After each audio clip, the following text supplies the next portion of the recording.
کتنی کنٹریز نے، مور دین 50 کنٹریز، ٹھیک ہے، لیکن دنیا کے آرام، چین اور محبت نے مسلمانوں کو غافل کر دیے۔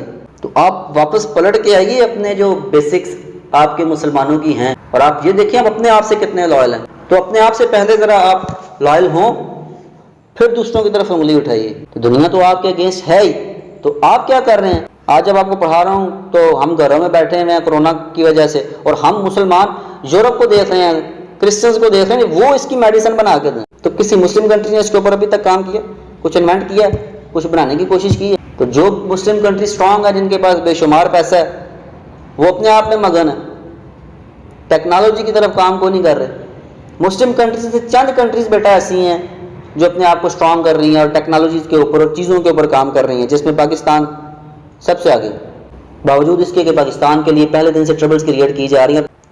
اس کے بعد ترکی بھی بڑا آگے ہے ڈیولپمنٹ کے اندر ان چیزوں میں، لیکن کیا وہ مسلم کنٹریز جہاں سے بے شمار آئل نکل رہا ہے وہ اسی آئل کے اوپر پل رہے ہیں، لیکن کیا وہ ٹیکنالوجی کے اندر کام کر رہے ہیں، اپنی نیشن کو آگے لے کے جا رہے ہیں، ایجوکیٹ کر رہے ہیں، دین اور دنیا کی تعلیم برابر لے کے دے رہے ہیں کہ نہیں دے رہے؟ تو ان چیزوں کو بیلنس لے کے چلیں گے تو پھر آگے چلے گا۔ آپ کو سمپتھی بیٹا کوئی بھی نہیں دیتا، آپ کو خود کھڑے ہونا پڑتا ہے اپنے آپ کے لیے، اور خود سیلف بلیو آپ کے اندر ہونا چاہیے، اور سیلف بلیو جو ہے وہ آپ کو آگے لے کے جاتا ہے۔ لیکن یاد رکھیے there is difference between self belief اور غرور۔ اللہ تعالیٰ کو غرور نہیں پسند، اللہ تعالیٰ کے اوپر بھروسہ کرتے ہوئے پہلے، پھر آپ کے اندر کانفیڈنس زبردست، لیکن at the same time you must be down to earth کہ اللہ تعالیٰ کی مدد سے I will be able to do this. I hope so اتنا لمبا آپ کو سمجھ آ رہی ہوں گی میری چیزیں، آئی ایم ٹرائنگ کہ میں بالکل کلاس کی طرح آپ کو پڑھوں۔ نیکسٹ ہے انتظامی اصلاحات، یہ بیٹا پیج نمبر 34 کی لاسٹ ہیڈنگ ہے، یہاں سے میں پڑھوں گا۔ اور انتظامی اصلاحات میں آپ سے دوبارہ سے ریکنیکٹ کر دوں کہ ہندو جب یہاں سے جا رہے تھے تو جاتے ہوئے انہوں نے یہاں پر ہندوؤں نے ٹائپ رائٹر اور جتنی بھی مشینری تھی وہ ساری کی ساری ڈیمیج کر دی، سب کچھ تباہ کر دیے۔ تب دیکھیں کیا ہوا، پاکستان بننے کے بعد انتظامی مشینری نہ ہونے کے برابر تھی، بڑے تعداد میں دفتری عملہ۔ اب یہ انتظامی مشینری کام کرنے والے لوگوں کو کہیں گے، یہ وہ والی مشینیں نہیں ہیں جو آپ کے مائنڈ میں ہیں، اس کو ہم کنیکٹ کریں گے جو کام کرنے والے لوگ ہیں۔ بڑی تعداد میں دفتری عملہ پاکستان سے ہندوستان چلا گیا، دفاتر میں کام کرنے کا تجربہ رکھنے والے مسلمانوں کی تعداد کم تھی، وسائل ناپید تھے، بھارت نے جان بوجھ کر تاخیری حربے استعمال کیے تو تھوڑے بہت مسلمان بھارت میں انتظامی سوجھ بوجھ رکھتے تھے، پاکستان آنا چاہتے تھے، راہ میں رکاوٹیں پیدا کی گئیں۔ قائد اعظم نے انتظامی مشکلات کی ضروریات کو سمجھتے ہوئے فوری قدم اٹھایا، کراچی کو دارالحکومت بنایا۔ تو بیٹا ہمارا جو پہلا کیپٹل تھا وہ کراچی تھا، بعد میں اس کو شفٹ کیا گیا اسلام آباد۔ جو تھوڑی بہت تعداد سرکاری ملازمین کی دفتروں میں پہنچی، قائد اعظم نے قومی جذبے سے کام کرنے کو کہا۔ نئی نئی آزادی ملی تھی، ہر دل میں امنگ تھی، مقصد اور خواہش تھی پاکستان جلد از جلد اپنے قدموں میں کھڑا ہو جائے۔ دفتری ساز و سامان، اسٹیشنری وغیرہ ناپید تھی، لیکن کام کیا گیا اور دیکھتے ہی دیکھتے ایک مربوط نظام ترتیب پا گیا۔ بھارت سے سرکاری ملازمین لانے کے لیے خصوصی بندوبست کیے گئے۔ دیکھیں لیڈر جانور ہے نا، تو وہ آپ کو راہ دکھاتا ہے اور اس منزل تک پہنچنا کس طرح سے ہے وہ بھی آپ کو پراپر گائیڈ کرتا ہے۔ تو قائد اعظم کی شکل میں ایک ایسے لیڈر موجود تھے جنہوں نے اس نیشن کو لیٹ ڈاؤن ہونے سے بچایا۔ اور یاد رکھیے قائد اعظم کی زندگی کا وہ دور ہے جب آپ اس وقت جو ٹی بی کے مریضہ بن چکے تھے، آپ کو ٹی بی ہو گئی تھی اور ٹی بی کا علاج اس وقت موجود نہیں تھا، اور آپ کی ایج بھی کافی ساری ہو گئی تھی، کنسسٹنٹ آپ بیمار بھی رہ رہے تھے، لیکن اس کے باوجود ان کے دل میں لگن تھی، جذبہ تھا کہ وہ اس مسلم نیشن کے لیے جو سیپریٹ ہوم لینڈ لیا، ان کو اپنے پاؤں پر بھی اب کھڑا کرنا۔ چودھری محمد علی جو بعد میں پاکستان کے وزیر اعظم بنے، ایک بیوروکریٹ تھے، انہوں نے سول سروسز کو نئے سرے سے آراستہ اور منظم کیا۔ سول سروسز رول بنے، نیوی، ایئر فورس اور بری فوج کے ہیڈ کوارٹر بنائے گئے، فارن سروسز، اکاؤنٹ سروسز اور دوسری سروسز کا آغاز کیا گیا۔ انتظامی مشینری ترتیب آ گئی تو مختلف منصوبوں پر تیزی سے کام شروع ہو گیا، حالات کافی حد تک معمول پر آ گئے۔ مشینری کو ترتیب دینے میں قائد اعظم کا مرکزی رول تھا۔ لیکچر اینڈ تک سننا، انشاءاللہ کنکلوڈ کروں گا آپ سے کہ کیا کیا چیزیں پاس نہیں تھیں اور اب ہمارے پاس کیا کیا چیزیں موجود ہیں۔ اس کے بعد بیٹا نیکسٹ جو کوشچن کا پورشن ہے اس میں وہ پوچھ رہے ہیں کہ خارجہ پالیسی سے کس طرح سے قائد اعظم نے اس کو آگے بڑھایا۔ تو خارجہ پالیسی کے رہنما اصول ہیں بیٹا پیج نمبر 35 کے اوپر، اور پہلے سمجھ لو خارجہ پالیسی ہوتی کیا ہے۔ خارجہ پالیسی اگر بالکل سادہ زبان میں بات کی جائے تو اس کی ڈیفینیشن ہے اپنے ملک کے فائدے کو سامنے رکھتے ہوئے دوسری کنٹریز کے ساتھ ریلیشن شپ بنانا، یعنی کنٹری ٹو کنٹری جو کانٹیکٹ ہوگا، جو کمیونیکیشن ہوگی، وہ بغیر غرض کے نہیں ہوگی۔ یہ دوستوں والی دوستی نہیں ہے جس میں کوئی غرض نہیں ہوتی، کنٹری ٹو کنٹری ایسا نہیں ہے۔ اور یہ بیٹا کوئی بری بات نہیں ہے کہ کسی غرض کو سامنے رکھ کر کسی دوسری کنٹری سے دوستی کی جائے۔ ہاں، دوستوں کی دوستی میں اگر کوئی غرض چھپی ہو تو اس کے اوپر کوسچنز آ سکتے ہیں، لیکن کنٹری ٹو کنٹری جب آپ کمیونیکیٹ کرتے ہیں تو اس میں کوئی نہ کوئی غرض ہوتی ہے جس وجہ سے آپ ایک دوسرے کے ساتھ اپنے تعلقات کو بناتے ہیں۔ تو پہلا کام قائد اعظم نے کیا کیا؟ سفارت خانوں کا قیام۔ دنیا کے اکثر ممالک میں پاکستان کے سفارت خانے اور سفارتی مشن قائم کیے اور تمام ماضی سے تعلقات استوار کرنے کی ابتدا کر دی گئی۔ قائد اعظم نے مختصر مدت میں بڑی تیزی سے پاکستان کو خارجی دنیا سے متعارف کرایا، بیرونی دنیا۔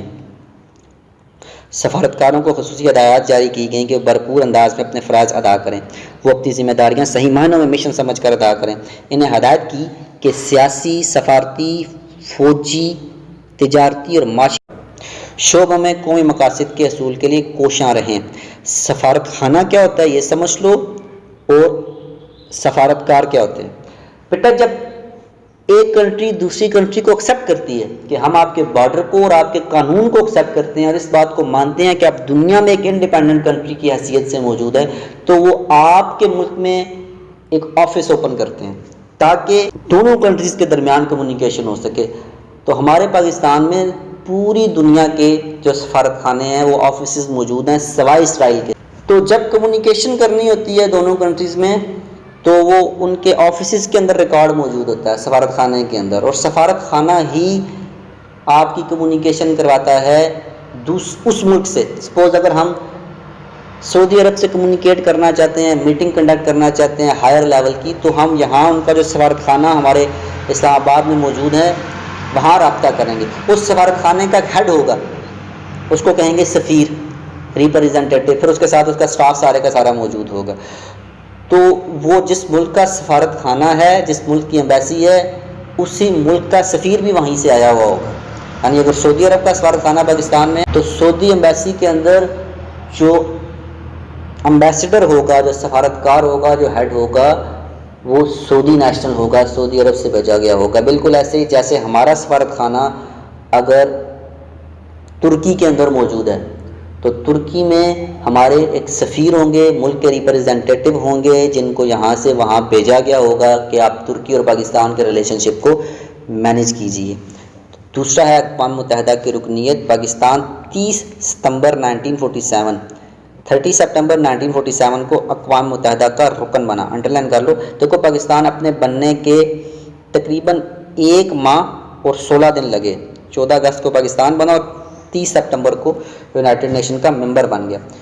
پاکستان دنیا میں امن و آشتی کے لیے اپنا مثبت کردار نبھاتا رہے گا۔ پاکستان نے طے کیا کہ وہ عالمی برادری میں اپنے کردار بھرپور طور پر نبھائے گا اور اقوام متحدہ کے فیصلوں پر پوری طرح سے عمل کرے گا۔ کوئی دو رائے نہیں ہے سوائے ہمارے چند دشمن ممالک کے جو اس کو ایکسیپٹ نہیں کرتے، ورنہ یونائٹڈ نیشن کی جو فوج ہے اس فوج میں جو سب سے بہترین لوگ ہیں، بہترین جو آرمی ہے، اس کو کنسیڈر کیا جاتا ہے دیٹ بلانگس ٹو پاکستان۔ اسلامی ممالک نے پاکستان کی تشکیل کا بڑے جوش و خروش سے خیر مقدم کیا اور توقع ظاہر کی کہ پاکستان اسلامی دنیا کی ترقی، خوشحالی اور بہبود کے لیے اپنے فرائض نبھائے گا۔ تھرڈ کام کیا کیا خارجہ پالیسی کے اندر قائد اعظم نے؟ مسلم ریاستوں سے خصوصی تعلقات۔ یوں تو پاکستان کی خارجہ پالیسی کا بنیادی اصول قرار پایا کہ تمام مسلم ممالک سے اچھے تعلقات کے قیام کے لیے کوشاں رہے گا، تاہم مسلم ممالک سے بڑے ہی خصوصی تعلقات قائم کیے جائیں گے۔ پاکستان قائم ہوا تو دنیا میں آبادی کے لحاظ سے سب سے بڑا اسلامی ملک تھا، لیکن یاد رکھیے گا 71 تک سب سے بڑا اسلامک ملک تھا۔ 71 میں جب ملک کا ایک انسان سے الگ ہو گیا تو اب ہم آبادی کے لحاظ سے دنیا کا سب سے بڑا ملک نہیں۔ پاکستان نے اسلامی دنیا سے اپنی وابستگی کا کھل کر اظہار کیا۔ پاکستان ریپرزینٹ کرتا ہے یونائٹڈ نیشن کے اندر مسلمان ممالک کو اور ان کو ڈیفینڈ کرتا ہے جو غلط پرسیپشنز یورپ کے اندر اور نان مسلم کنٹریز کے اندر مسلمانوں کے اگینسٹ بنی ہوئی ہیں۔ لاسٹ اس بھارت سے تعلقات۔ پاکستان کا قیام ہندوؤں کی منفی کوششوں کے باوجود ممکن ہو گیا تو بھارت نے پاکستان کو زیر کرنے اور ابتدا ہی میں کمزور اور ناکام بنانے کے لیے اقدامات شروع کیے۔ پانی کا مسئلہ یہ انڈرلائن کرتے جائیے گا۔ مہاجرین کی آباد کاری، سرحدوں کا تعین اور ایسے ہی کئی اور مسائل نے جنم لیا۔ پاکستان کے حصے کے احساس دینے سے بھارت مسلسل گریزاں رہا۔ جونا گڑھ ابھی پڑھایا میں نے آپ کو، جونا گڑھ، مناوا در، حیدرآباد، دکن، جموں کشمیر کی ریاستوں پر بھارت نے فوج کشی کر کے غصبانہ قبضہ کر لیا۔ پاکستان کو اپنا وجود برقرار رکھنے کے لیے بہت تگ و دو کرنا پڑی۔ بھارت پاکستان کے وجود کا ہی سرے سے مخالف تھا۔ آج بھی اوپنلی کہتے ہیں کہ ہم اینٹی پاکستان ہیں، نہیں مانتے ہم پاکستان کو، آل دو نیشن جو سفارتکار ہمارے بھارت کے اندر موجود ہیں، بھارت کے ہمارے یہاں موجود ہیں، لیکن دل سے بھارت نے آج تک ہمیں ایکسیپٹ نہیں کیا، نہیں مانتے وہ ہمیں، اور توڑنے کی کوشش کرتے رہتے ہیں۔ مختلف طرح کی دہشت گردی اور مختلف طرح کے پرابلمز کریٹ کرواتے ہیں اپنے ایجنٹوں کے ذریعے پاکستان کے اندر۔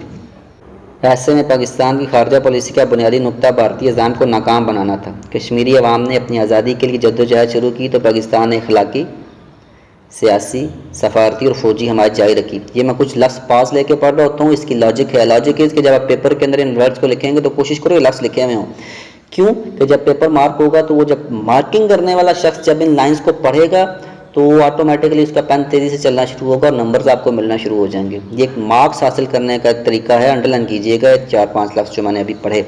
حتیٰ کہ کشمیری مجاہدین اپنا بہت سا علاقہ آزاد کرانے میں کامیاب ہو گئے۔ اب یہ علاقہ آزاد کشمیر کہلاتا ہے۔ بھارت کو جب کشمیر جاتا دکھائی دیا تو اقوام متحدہ کی سلامتی کونسل میں اپنا مقدمہ لے گیا۔ پاکستان اقوام متحدہ اور دولت مشترکہ ایک اور ادارہ ہے، اس کو کامن ویلتھ کہتے ہیں انگلش میں، کشمیریوں کے حق خود ارادیت کا مقدمہ بڑی اچھی طرح سے لڑا۔ بھارت نے وعدہ کیا کہ وہ کشمیر میں رائے شماری کے ذریعے ہونے والے عوامی فیصلے کو تسلیم کرے گا، لیکن جو ہی ریاست پر گرفت مضبوط ہوئی وہ اپنے وعدوں سے مکر گیا۔ وہ اقوام متحدہ کی قراردادوں پر عمل کرنے سے مسلسل گریزاں رہا ہے۔ جب کشمیر چاہتا ہاتھ سے دکھائی دیا، یونائٹڈ نیشن کے پاس چلے گئے کہ جنگ بند کر دی جائے، لوگوں سے ان کی رائے لی جائے گی، لیکن بعد میں اس علاقے میں جو باقی ان کے پاس رہ گیا، بہت بڑا علاقہ کشمیر کا ابھی بھی بھارت کے قبضے میں ہے، وہ علاقہ جب ان کے پاس رہ گیا تو گرفت مضبوط کر لی، تو اب وہ کوئی یونائٹڈ نیشن کی بات کو نہیں سن رہے، کوئی رائے شماری نہیں کرا رہے، اور یونائٹڈ نیشن بھی چپ ہے۔ بھارت نے پاکستان کو نقصان پہنچانے کی کوشش کی، لیکن پاکستان کی خارجہ پالیسی نے اس کے تمام عزائم کو ناکام بنا دیے۔ کچھ چیزیں بک کی حد تک اچھی لگتی ہیں۔ خارجہ امور میں پاکستان کی ابتدائی کامیابیاں اور بھارت کی جانب سے جارحانہ اقدامات کا ناکام ہونا بنیادی طور پر قائد اعظم کی عمدہ قیادت کی بدولت ہے۔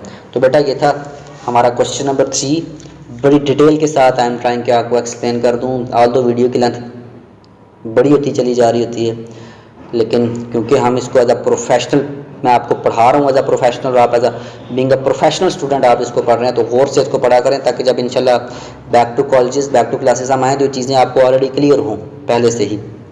امید آپ کو سمجھ آئی ہوگی۔ کوئی کوشچن وغیرہ آپ نے کرنا ہو تو واٹس ایپ پہ میسج کر دیا کرو، یوٹیوب پہ دیکھ رہے ہو تو کمنٹ کر دیا کرو، اور اپنے گھر والوں کا، ارد کے لوگوں کا خیال رکھا کریں۔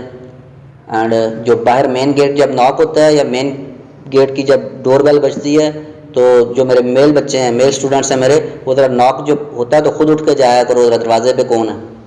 یہ چھوٹی چھوٹی باتیں اپنی زندگی کا حصہ بنائیے۔ ملتے ہیں نیکسٹ لیکچر میں، تب تک اللہ حافظ۔